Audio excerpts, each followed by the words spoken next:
मंचावर उपस्थित असलेले सर्व सन्माननीय बंधू आणि भगिनींनो, माझ्या अगोदर अनेकांनी आपल्या भावना व्यक्त करत असताना गेल्या 10-15 दिवसापासूनच्या झालेल्या घडामोडी सांगितल्या। त्यानंतर आपण भारतीय जनता पार्टीत प्रवेश केला आणि भारतीय जनता पार्टीच्या वतीनं उमेदवारी दाखल केली। मला या ठिकाणी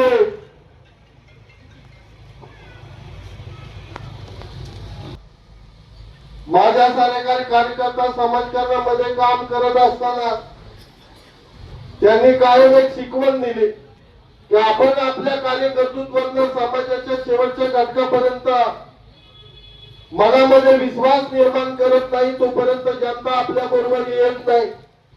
या भावनेतनं गेली 15-20 वर्ष या भागामध्ये काम करत असताना स्वर्गीय सोनभाऊ गावडे सरांच्या नंतर या भागामध्ये मी अधिकच फिरू लागलो।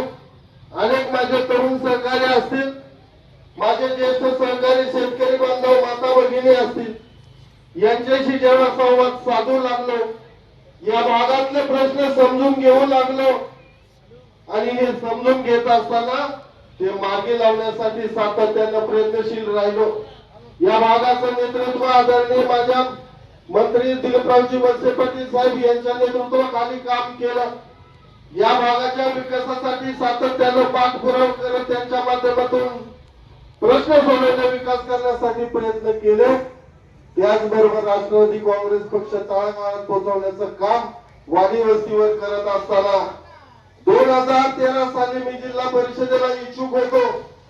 त्यावेळेस मला सांगण्यात आलं की तुम्हाला थांबावं लागेल, कानूर गावचे भाऊसाहेब मामा शिंदे यांना उमेदवारी द्यायची। मी पक्षाचा निर्णय अंतिम मानून त्यावेळेस जिल्हा परिषदेला थांबलो। भाऊसाहेब मामांचं काम केलं त्यांना, त्यावेळेसही संघर्षाच्या निवडणुकीमध्ये निवडून आणण्यासाठी प्रयत्न केले आणि आज 2013 नंतर आकडे मागणी करत होतो। खरं तर पक्षामध्ये अंतर्गत मी एकमेव इच्छुक होतो।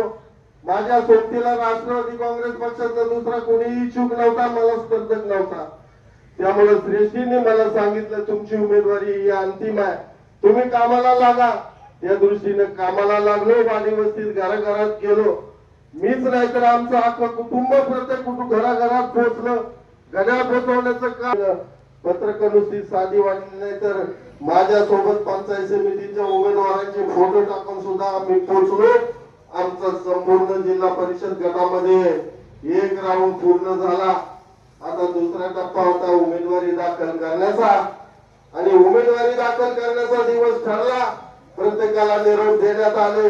उमेदवारी अर्ज दाखल करण्यासाठी जे तयारी आमच्या तरुण सहकार्यांची चालू होती, उत्साह सगळ्यांचा जोमात होता आणि ऐन उत्साहाच्या भरामध्ये मला फोन आला, तुम्हाला उमेदवारी नाकारण्यात येत आहे। बांधवाला हरकत नाही, परंतु या जनतेने ठरवलं की जरी उमेदवारी नाकारली तरी आता थांबायचं नाही, आता लढायचं आणि लढण्यासाठी माझे सगळे तरुण सहकारी असतील, माझ्या भगिनी असतील, या टाकळ्याजीच्या निवासस्थानी 4 ते 5 हजार लोक जमा झाले आणि त्यांनी सांगितलं की आपल्याला उमेदवारी उद्या अपक्ष दाखल करू, कोणत्या तरी पक्षाकडनं करू। मग आम्ही विचार केला कुटुंबानं, प्राध्यापक राम शिंदे साहेबांची, गावडे साहेबांनी बोललो, मी बोललो, वहिनी बोलल्या, राहुलदादा कुल यांच्याशी बोललो आणि त्याच वेळेस राज्याचे मुख्यमंत्री देवेंद्रजी फडणवीस साहेबांशी ज्यावेळेस बोलणं झालं त्यावेळेस त्यांनी सांगितलं की गावडे साहेब, एकेकाळी तुम्ही माझे सहकारी होता, परंतु तुम्ही विरोधी पक्षामध्ये आणि मी विरोधी पक्षामध्ये, पण आज तुम्ही माझ्या पक्षात येते, काळजी करू नका। तुमच्या भागातले जे प्रश्न असतील ते मार्गी लावण्यासाठी मी सातत्याने तुमच्या पाठीशी उभा राहील आणि निर्णय घेण्यात आला भारतीय जनता पार्टीकडनं उमेदवारी करायची।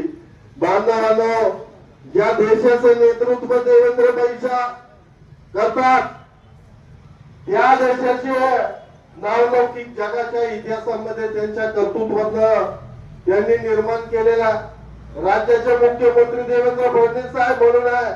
महाराष्ट्र विकासाने झपाट्याने पुढे चाललेला ही कर्तृत्ववान मंडळी जेव्हा समाजामध्ये लोकप्रिय होत असताना 10 15 वर्ष समाजामध्ये बहुमताने टिकतायत, तर निश्चितपणाने तरुणांच्या मनामध्ये, माझ्या महिला भगिनींच्या मनामध्ये त्यांच्या कार्याची प्रतिमा निर्माण झालेली आहे. आणि अशा पक्षामध्ये ज्यावेळेस माझ्यासारखा कार्यकर्ता काम करण्याची संधी मला मिळते, तर या संधीचं या भागाच्या विकासासाठी सोनं केल्याशिवाय मी राहणार नाही याच्या बाबतीत तुम्ही कुठली शंका घेऊ नका.